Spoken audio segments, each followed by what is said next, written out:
Telugu Desam party జిల్లా ఉపాధ్యక్షులుగా జంగారెడ్డిగూడెం పట్టణానికి చెందిన రావూరి కృష్ణ నియమితులయ్యారు. ఆయన పుట్టినరోజు సందర్భంగా పలువురు ఆయన పుట్టినరోజు వేడుకల్లో పాల్గొన్నారు. కూటమి నాయకులు, కార్యకర్తలు భారీ స్థాయిలో ఆయన కార్యాలయానికి తరలివచ్చారు. కేక్ కట్ చేశారు. పలువురు ఆయనకు పూల బొకేలు అందజేశారు. 2019 ఎన్నికల్లో టీడీపీ అధికారం కోల్పోయిన తరువాత వైఎస్ఆర్సీపీ హవా నడుస్తున్న సమయంలో టీడీపీ తీర్థం పుచ్చుకున్న రావూరి కృష్ణ అందరినీ ఆకర్షిస్తూ వచ్చారు. అనతి కాలంలోనే జంగారెడ్డిగూడెం పట్టణ అధ్యక్షులుగా గృహోత్తర బాధ్యతలు స్వీకరించారు. అందరినీ ఏకతాటిపైకి తీసుకువచ్చి పార్టీ కార్యక్రమాలను ప్రజల్లోకి తీసుకువెళ్లడంతో ఆర్థికంగానూ, సామాజికంగానూ, నైతికంగానూ ఎంతో శ్రమించారు. ఒక్కోసారి కొంతమంది నిరుత్సాహపరిచినప్పటికీ విమర్శలను స్వాగతిస్తూ ముందుకు నడిచారు. వర్గ రాజకీయాలకు స్వస్తి పలికి తన పని తాను చేసుకుంటూ ముందుకు నడిచారని ఆయన అభిమానులు తెలిపారు. నిత్యం ప్రజల కోసం ఆలోచించే రావూరి కృష్ణ మరింత ఉన్నత స్థానానికి ఎదగాలని పలువురు ఆశించారు. జంగారెడ్డిగూడెం పట్టణంలో రావూరి కృష్ణ ఏ పార్టీలో ఉన్నప్పటికీ ఆ పార్టీ వృద్ధికి, అభివృద్ధికి నిస్వార్థంగా పనిచేస్తారని ప్రజలు తెలియజేస్తున్నారు. న్యాయమైన ఏ సమస్యనైనా ఆయన దృష్టికి తీసుకువెళ్తే బాధితుల పక్షాన నిలబడి పోరాటం చేస్తారని పేర్కొంటున్నారు. ఆయన మరిన్ని పుట్టినరోజు వేడుకలు చేసుకోవాలని సిటీ న్యూస్ తో కోరారు. ఈరోజు ఏలూరు జిల్లా తెలుగుదేశం పార్టీ ఉపాధ్యక్షులు రావూరి కృష్ణ గారి జన్మదిన సందర్భంగా మరి వారి ఆఫీస్ దగ్గర తెలుగుదేశం పార్టీ కుటుంబ సభ్యులు, జనసేన, బీజేపీ సభ్యులు పెద్ద ఎత్తున హాజరయ్యారు. మరి వారు కేక్ కటింగ్ లో కూడా పెద్ద ఎత్తున పాల్గొన్నారు.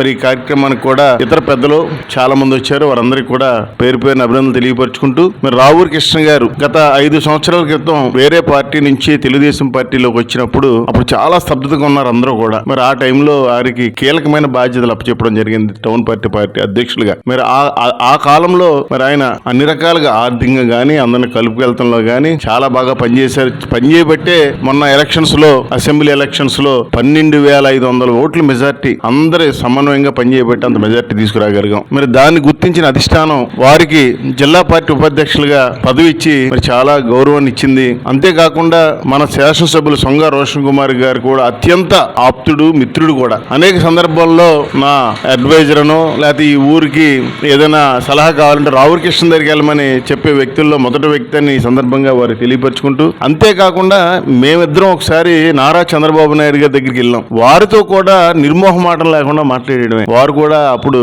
దగ్గరికి కేకేసి పేరు అన్ని అడిగి వారే స్వయంగా ఈయనతో ఫోటో దిగిన సందర్భాలు, ఈయన ఫోటో దిగారు. ఇప్పటికి కూడా అన్ని మర్చిపోలేం. ఏదేమైనా రావూరి కృష్ణ గారు సేవలు ఇంకా అవసరం. భవిష్యత్తులో రేపు స్థానిక సంస్థల ఎన్నికలు వస్తున్నాయండి, అలాగే మన మున్సిపాలిటీ ఎన్నికలు కూడా వస్తున్నాయి. అన్నిటిలో కూడా వారు ముందుండి పార్టీ నడిపించడంలో మరి కీలక పాత్ర తీసుకోవాలి సందర్భంగా తెలియపరుచుకుంటూ, ఆయురారోగ్యాలతో 100 సంవత్సరాల పైనే ఇలాంటి పుట్టినరోజు చేసుకుని ఆ భగవంతుడు ఆయనకు ఆయురారోగ్యాలు ఇవ్వాలి మనస్ఫూర్తిగా కోరుకుంటూ, మరి పేరు ఇక్కడికి వచ్చినటువంటి వారందరికీ కూడా నా శుభాకాంక్షలు తెలియపరుచుకుంటున్నానండి.